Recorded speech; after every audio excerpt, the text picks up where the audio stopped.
If you were still in CIA today and you were still active with the spy network and everything that you understand how United States work, how India works, how would you explain India to the America right now? Because India from 50 years ago was It's very different. Yeah. India today is very different. Forget 50, 20 years ago, India was different, and today India is very different. India used to be dependent on certain people or certain countries. Now we're not. India used to be very neutral.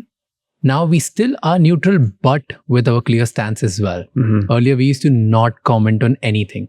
Now we are clear that Indian rights, Indian interests, national interests over anything in anyone's ideology. Indians have started calling out for the first time about the Western hypocrisy, about the games that United States have been playing with China, Russia, India, Pakistan. We say it out loud. Right. We are focusing on our economy. We're focusing on our citizens' interest. We're focusing on just us at this point. And that's why we're friends with everyone and we want to just trade. So today's India is different. Right. And we already spoke about RAW and CIA before, right? So we are in a much better position. How would you explain India to America's president right now? If I was director of CIA and I had a meeting with the president, I would say, there's all these countries in the world that are making noise to get attention. Russia's making noise. Ukraine's making noise. France is making noise. China's making noise. North Korea is making noise. All of the noise-making countries are not who we should be focused on. We need to focus on the quietest countries that yield the most power. And the top of that list is India. India is a quiet country. You don't create conflict. You don't argue just to argue. You are correct. You are more confident and more politically verbose than you've ever been, but only when asked. Yeah. You're not out there waving a flag and making noise just to make noise. You're not trying to get everybody to notice India. True. India is saying, we're focused on India. And when something else intersects with us, we stand our ground. And we'll make the headlines that day. But we don't make the headlines the next day. Whereas in the United States, we literally do whatever we can to make the headlines every day. So I would warn the US president, hey, if you think of a jungle, if the world is a jungle, India is the panther. It's deadly, but it's black. It hides in the night. If you don't look for its eyes, you won't even know it's there. And it doesn't hunt everything, but it hunts when it needs to hunt. And if you're going to hunt the panther, you need to be ready for a fight, right? That's very different than China, which is like the rhinoceros, right? It's very different than Canada, which is like the hippo. There's all these, North Korea is the snake, right? You got all these countries that kind of represent these different categories in the jungle, but there's only one that has the teeth and the claws to do real damage. But it selects when it fights. And that is India. Interesting way to describe India. What do you think is the biggest strength of India right now? And what's the biggest weakness? Two great questions. So I think one of the biggest trends in India is education. I think India understands that it has a large population that it has to educate, and it's constantly trying to find ways to expand that education through food programs, through social programs, government programs.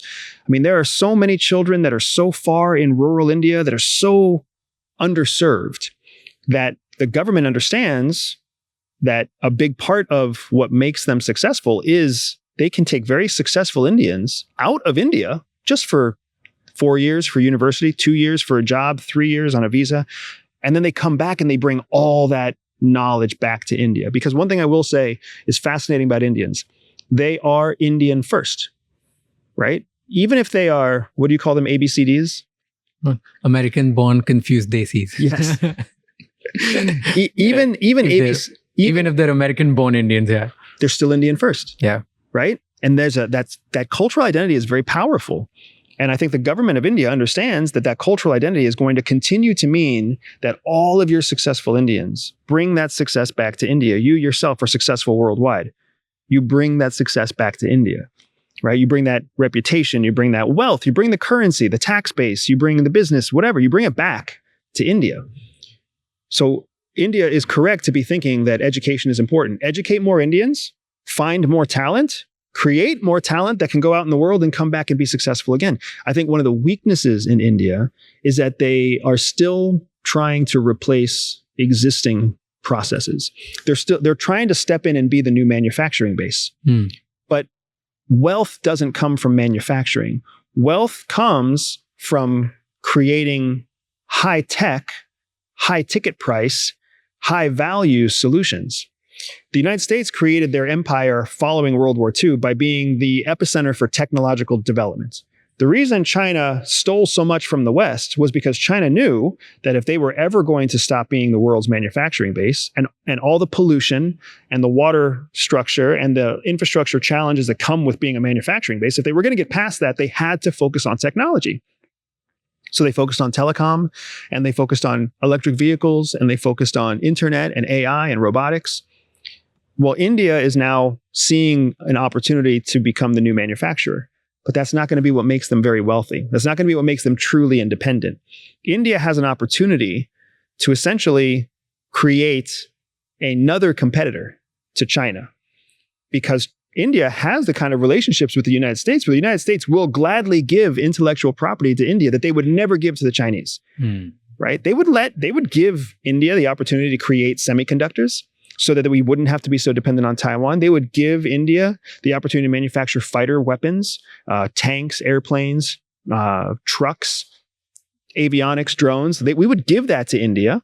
These are technologies that come at a very high price versus trinkets, toys, clothes that come at a very low price, right? China grew on trinkets and clothes.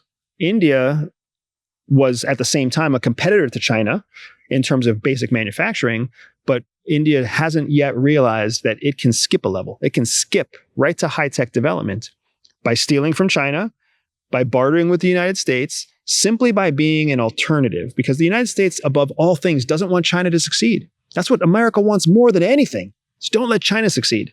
So we'll help India succeed if it keeps China from succeeding. I think China knows that, and that's part of why they have increased their offensive position against India. And I think India understands it's in the crosshairs of China. So they're trying to maintain friendships with everybody, like you said. But that's a vulnerability for India. If India doesn't take a chance soon, then it's going to be stuck as the manufacturing hub of the world for the next 30 years. The air quality is going to get worse. The water quality is going to get worse. Poverty is going to get worse. You're going to keep having more children than you can educate because you simply don't make enough GDP for everybody. You keep saying that China steals from America. In what ways? China steals from America in every way. Do you think TikTok is a way to steal certain things? I do. Why? I absolutely do. But I think TikTok is more of a tool for influence than it is for theft. The way that TikTok is used for theft is that the algorithm and the mass data collection is owned by the Chinese. So now they know what age groups are watching what content, what genders are being influenced by what messages, what gets the most likes, what gets the most dislikes, what geographic region logs in the most, what internet provider is used the most, how much time people on average spend on TikTok, which can be, expanded to how much time they spend online. Imagine if you wanted to do harm to a country. How useful is that information? How useful is it to know that there are more people using more hours of TikTok on a Verizon-based internet provider in Chicago than anywhere else in the country? How are you going to prioritize which internet provider you shut down first? Well, it's like, this is easy. Let's learn how to shut down the Verizon internet server. Because if we can kill that one server in Chicago, we're going to shut down Chicago, but it's probably also going to shut down other parts of the country. That's what they get to learn. We can see that there are everybody talks about children, like 10 to 15 is what we all think of when we think about the influence that TikTok has. My concern is all the adults that are on TikTok. You know how many people recognize me from TikTok and I don't even have a TikTok account? People recognize me from TikTok because I'm on somebody else's TikTok feed. But the average person who uses TikTok, they don't realize that the content they're watching isn't always controlled by the personality that they're seeing. And they don't bother to look in the lower left corner to see who's actually creating the content. So how much influence do you have, not over 15-year-olds who have very little impact, but influence over 40-year-olds, 60-year-olds, 30-year-olds, 20-year-olds?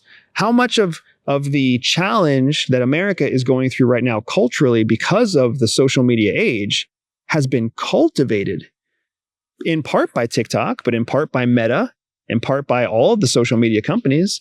We already know that 2016 elections were tampered with by the Russians through Facebook and through what was then Twitter. Like, they know this.